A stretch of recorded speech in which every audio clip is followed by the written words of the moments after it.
Video kali ini menceritakan tentang latar belakang Masjid Putra, Putrajaya. Masjid Putra ialah sebuah masjid yang terletak di Putrajaya, Malaysia. Masjid ini merupakan simbolik dan mercu tanda di Putrajaya. Pembinaan masjid ini bermula pada 1997 dan disiapkan 2 tahun kemudian pada 1999.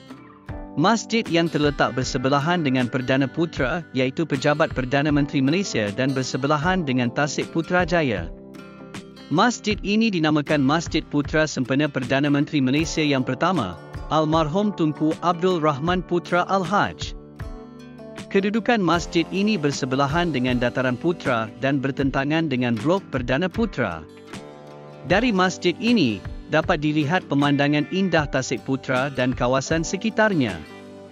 Sebahagian besar kawasan masjid dikelilingi oleh tasik, menjadikan masjid ini kelihatan terapung-apung di atas air seperti Masjid Tengku Tengah Zaharah di Terengganu dan Masjid Tanjung Bunga di Pulau Pinang. Bezanya kedua-dua masjid ini dibina berhampiran dengan laut, manakala Masjid Putra dikelilingi oleh tasik. Konsep reka bentuk Masjid Putra ini berdasarkan kepada seni bina Parsi zaman Kerajaan Safawi. Seni bina dan reka bentuk kubahnya menonjolkan ciri-ciri masjid tradisi yang mudah dilihat di Timur Asia. Ketinggian keseluruhan masjid ini menyamai bangunan 21 tingkat. Ia terdiri daripada 4 aras termasuk bumbung yang mempunyai fungsi masing-masing. Aras bawah 2, dinding dan benteng yang dibina di sekeliling aras ini menampilkan imej pertahanan yang kuat untuk menggambarkan keteguhan.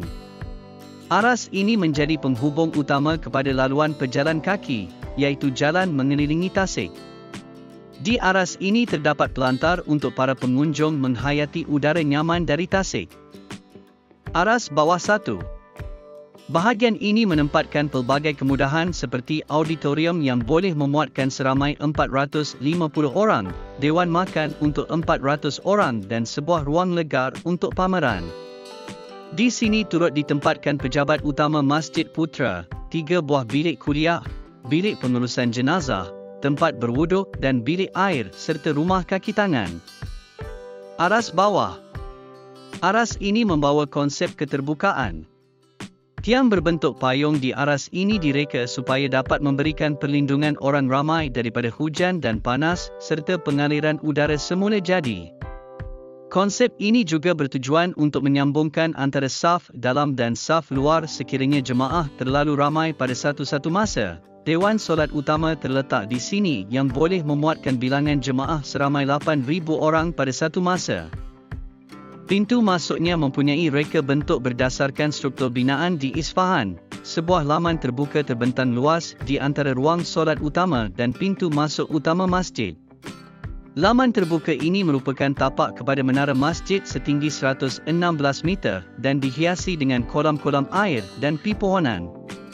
Laman terbuka serta pelantar sekeliling aras ini boleh menampung seramai 5,000 jemaah lagi. Aras 1 dan bumbung. Bahagian ini mempunyai 8 buah kubah kecil yang membentuk 4 penjuru Dewan Solat Utama.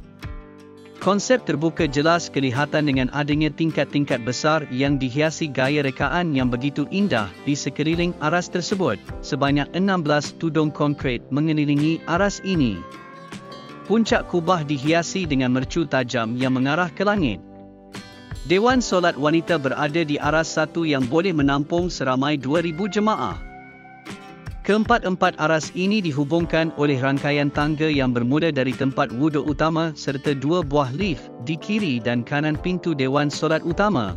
Kubah masjid. Kubah Masjid Putra ini berwarna merah jambu dan reka bentuknya berasaskan arabesque hue iaitu ukiran berkonsepkan tumbuhan seperti yang terdapat pada kubah-kubah masjid di Mesir. Ukiran dan hiasan dalaman kubah dan masjid ini pada keseluruhannya diilhamkan berdasarkan seni ukir tempatan. Selain daripada kubah yang menjadi tarikan pada Masjid Putra ini, bahan daripada kayu cengal yang menjadi pilihan untuk pintu, jerejak dan pemidang pada masjid ini telah berjaya menghidupkan seni ukir Melayu berteraskan ajaran Islam yang menonjolkan semangat persaudaraan dan keharmonian sesama insan. Begitulah serba sedikit mengenai latar belakang Masjid Putra yang terletak di Persin 1 Putrajaya ini. Terima kasih kerana menonton Ariel TV Channel. Jangan lupa like dan subscribe.